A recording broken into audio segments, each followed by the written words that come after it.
नमस्कार छात्रों, मैं मनीष जोशी सरस्वती विद्या मंदिर केशव नगर मंदसौर से। आज मैं आपको कक्षा 10वीं के विषय संस्कृत का दूसरा अध्याय पढ़ाने जा रहा हूँ। ध्यान दीजिएगा। तो हम पढ़ते हैं। आइए, न्यग्रोध वृक्षः पाठ निकालते हैं। आप भी अपने पुस्तक में इस तरह से पाठ निकाल लीजिएगा और पाठ को समझने का प्रयास कीजिएगा। न्यग्रोध वृक्षः अर्थात बरगद का पेड़। न्यग्रोध का अर्थ होता है बरगद या वट। वट अर्थात बरगद, बरगद का पेड़ या वृक्ष। प्रकृति ही एव पर्यावरणम अस्ति। प्रकृति ही पर्यावरणम है अर्थात पर्यावरण है। प्रकृति ही पर्यावरण है। पर्यावरण का अर्थ आप सब जानते हैं, हमारे चारों ओर फैला हुआ आवरण ही पर्यावरण कहलाता है। तस्याः असंतुलनमेव पर्यावरणस्य विनाश कारणम। और इसी के असंतुलन होने से ही अर्थात प्रकृति के असंतुलन होने से ही, प्रकृति का असंतुलन होने से ही पर्यावरण का विनाश हो जाता है। पर्यावरण शब्दः परिधन आवरणम इत्यनयोः पदयोः सम्मेलनेन निष्पन्नः भवति। जैसा कि मैंने अभी आपको बताया था, परिधन आवरण, हमारे चारों ओर फैला हुआ आवरण ही पर्यावरण कहलाता है। परि और आवरण, इन दो पद से अर्थात इन दो शब्दों से यह शब्द बना हुआ है। अस्यार्थ, जिसका अर्थ होता है अस्मान परितः स्थित आवरणम। जैसा मैंने आपको पहले बता दिया है, हमारे चारों ओर फैला हुआ आवरण एव पर्यावरणम ही पर्यावरण है। पर्यावरण क्षरणेन उत्पन्ना या समस्या सन्ति तासु ओजोन परतः इत्यस्य क्षरणम एका प्रमुखा समस्या। पर्यावरण क्षरणेन उत्पन्ना अर्थात पर्यावरण के विनाश से यह समस्या, यानी जो समस्या होती है उसमें से ओजोन परत का क्षरण होना, ओजोन परत का विनाश होना, ओजोन परत दिन प्रतिदिन घटना, इसका एक प्रमुख कारण है। यह एक प्रमुख समस्या है। अस्याः प्रमुखम कारणम वनानां व्यापक रूपेण नाशः अपि अस्ति। इसका एक प्रमुख कारण यह भी है कि व्यापक रूप से अर्थात बहुत ही बड़े पैमाने पर वनों का विनाश हो रहा है। लोग वनों को काट रहे हैं। संस्कृत साहित्ये तु प्राचीन कालादेव पर्यावरण संरक्षणं प्रति जागरूकता दृश्यते। हमारे संस्कृत साहित्य में आज से ही नहीं बल्कि प्राचीन काल से ही, पुराने काल से ही पर्यावरण संरक्षण अर्थात पर्यावरण को बचाने के लिए जागरूकता फैलाई जाती है, ऐसा देखा जाता है प्रायः। अत्र एतम विषयम अवलंबेव एषा कथा प्रस्तुतास्ति। इसी विषय को लेकर के यहाँ एक कथा प्रस्तुत की जा रही है। इस छोटे से पैराग्राफ के द्वारा हमने यह समझा कि इस पाठ में है क्या। आइए अब पाठ को विस्तृत रूप से जानते हैं। आप ध्यान से पाठ को समझने का प्रयास करेंगे। पाठ को यदि ध्यान पूर्वक समझेंगे तो आपको प्रश्न उत्तर हल करने में परेशानी या समस्या नहीं होगी।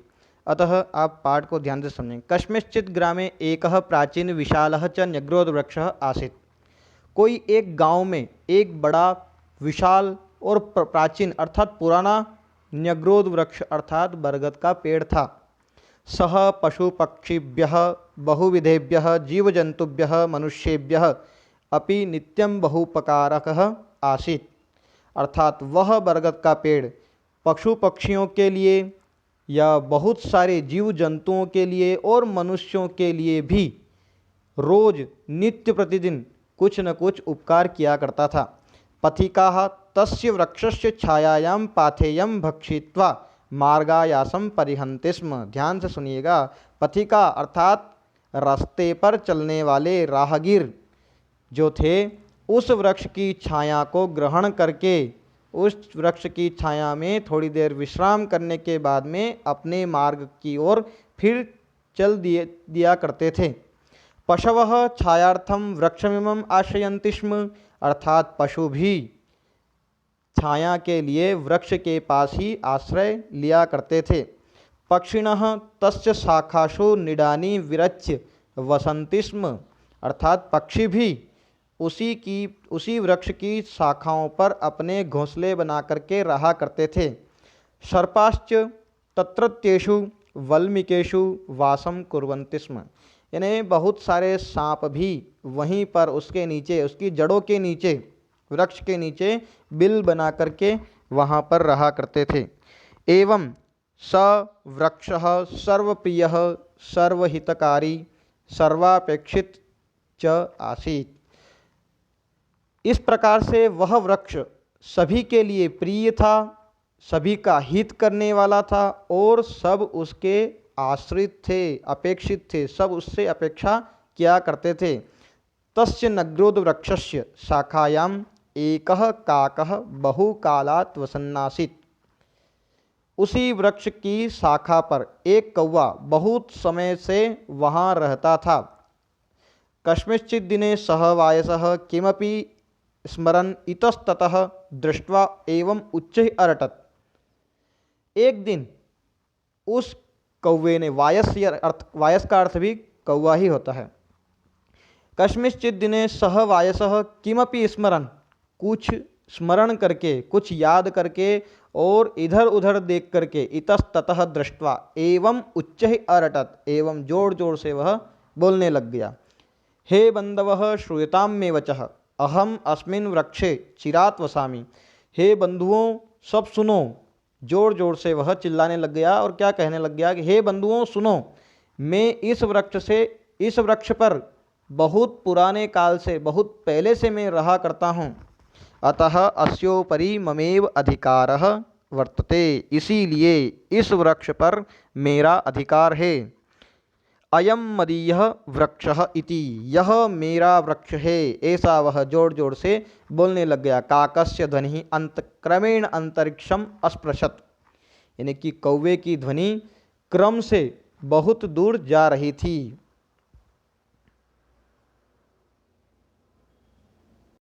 काकस्य रटनं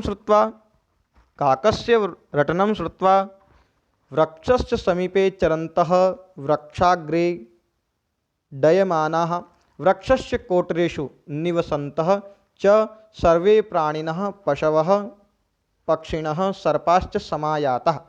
कौवे की रटनम अर्थात कौवे का ऐसा कहना सुन करके वृक्ष के आसपास, यानी वृक्ष के पास में जो चर रहे थे, वृक्ष के पास में जो बैठे हुए थे, या वृक्ष के कोटर में अर्थात वृक्ष के कोचर में जो निवास कर रहे थे, ऐसे सारे वृक्ष के आसपास खड़े जानवर वहाँ सुन करके आ जाते हैं। सारे पशु पक्षी और सांप वहाँ आ जाते हैं। तेषां मध्ये प्रथमं सर्पः फटाटोपम कुर्वन्यगवदत्, अर्थात सबसे पहले सांप आया और अपना जो फण था उसको उठाया और वह कहने लग गया, पितृपितामहानां कालादपि अहम अत्रैव निवसामि अतोयम वृक्षः मदीय एव। अर्थात वह कहने लग गया कि मेरे पिता और मेरे पितामह अर्थात मेरे पिताजी और दादाजी के समय से हम यहाँ रहते हुए आए हैं। अर्थात वह भी अपना अधिकार जमाने लग गया। और अधिकार जमाने के लिए जैसे हम अपने शब्दों में कहते हैं ना कि हमारे बाप दादा के समय से हम यहाँ रहा करते हैं, इस प्रकार से वह कहने लग गया। अतोयम वृक्षः मदीय एव, इसीलिए यह वृक्ष तो मेरा है, इस प्रकार से वह कहने लग गया। तत शाखातः शाखांतरम चक्रम्य एकः कीटः प्रत्यवदत्, यानी कि उस वृक्ष की शाखाओं पर चलने वाले बहुत सारे कीड़े मकोड़ों में से एक कीट बोला। क्या बोला? मदीयै अर्भकैः सार्धम अहम ब्रहुवृक्षेभ्यः अत्रैव उषितवान अस्मि, अर्थात मैं मेरे पुत्रों के साथ में, मेरे बहुत सारे पुत्रों के साथ में मैं बहुत सारे वर्ष से यहीं पर रहता हुआ आया हूँ, इसीलिए अतोयम वृक्ष ममेव इति, इसीलिए यह वृक्ष तो मेरा है। इस प्रकार से वह भी अपना अधिकार जमाने लग जाता है। अनंतरम शुकः अस्य वृक्षस्य फलानि खादन् जन्मतः अहमत्रैव वर्तते, यह वर्ते लिख रखा है, ठीक है, वर्ते भी सही है। अनन्तरं शुकः अस्य वृक्षस्य फलानि खादन् जन्मतः अहमत्रैव वर्ते, अर्थात बहुत पुराने समय से मैं इस वृक्ष के फल खाते हुए आया हूँ। मैं इस वृक्ष के फल बहुत पहले से खाते हुए आया हूँ और ये मुझे फल देता है। न हमिमं द्रुमं परित्यक्तुम इच्छामि, मैं भी इस वृक्ष को नहीं छोड़ना चाहता। मेरे लिए यह वृक्ष जो हैं फल देता है।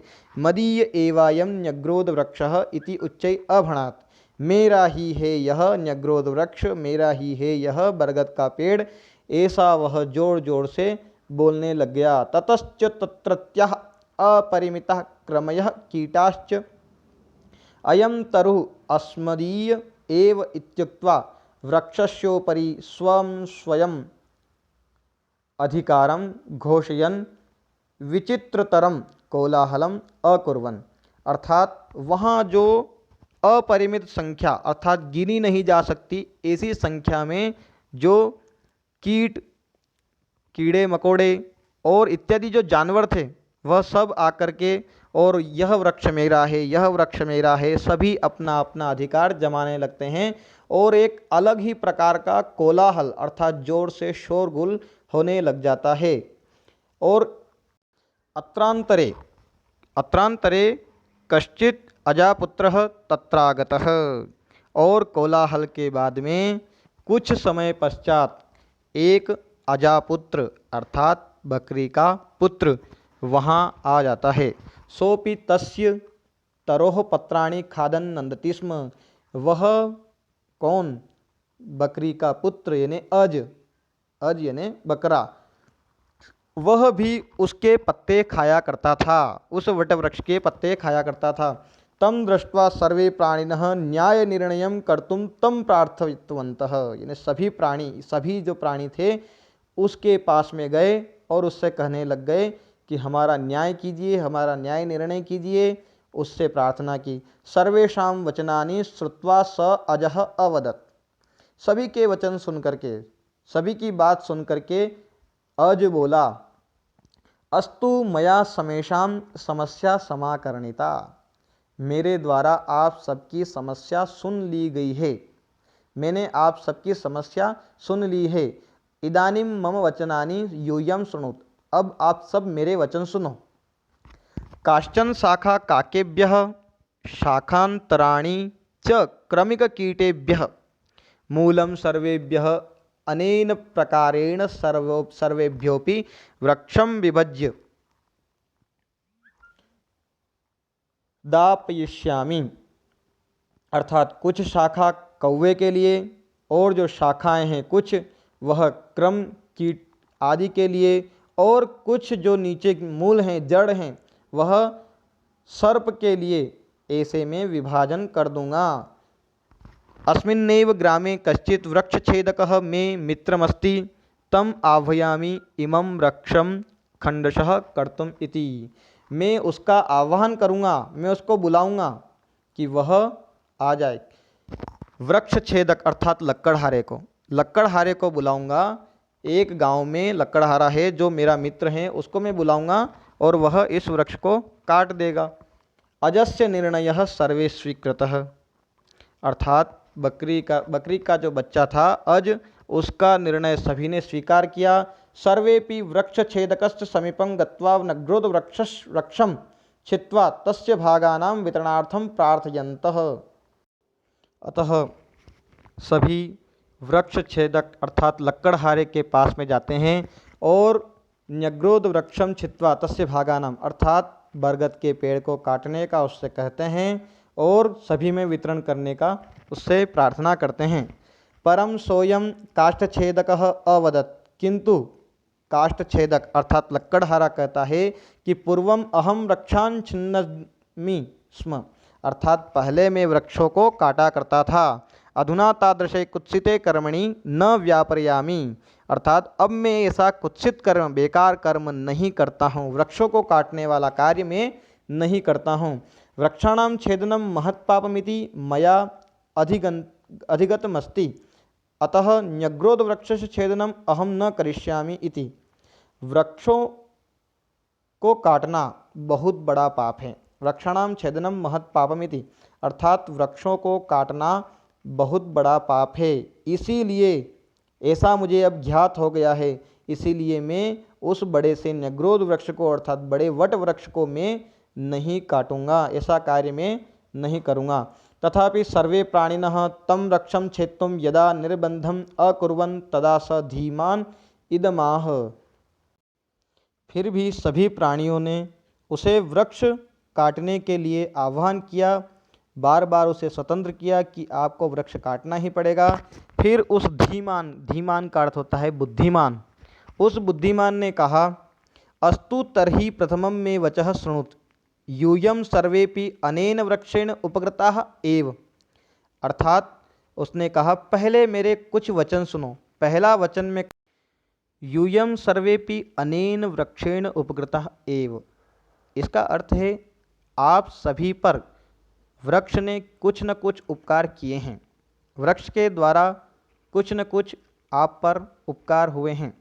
वृक्षस्य उपकारं स्वीकृत्य युष्माभिः क प्रत्युपकार कृतः। वृक्ष का उपकार लेकर के, स्वीकार करके, वृक्ष ने जो भी उपकार किए हैं वो आपने स्वीकार किए हैं। वृक्ष के उपकार स्वीकार करके आपने प्रत्युत्तर में प्रत्युपकार क्या, उस पर क्या उपकार किए हैं।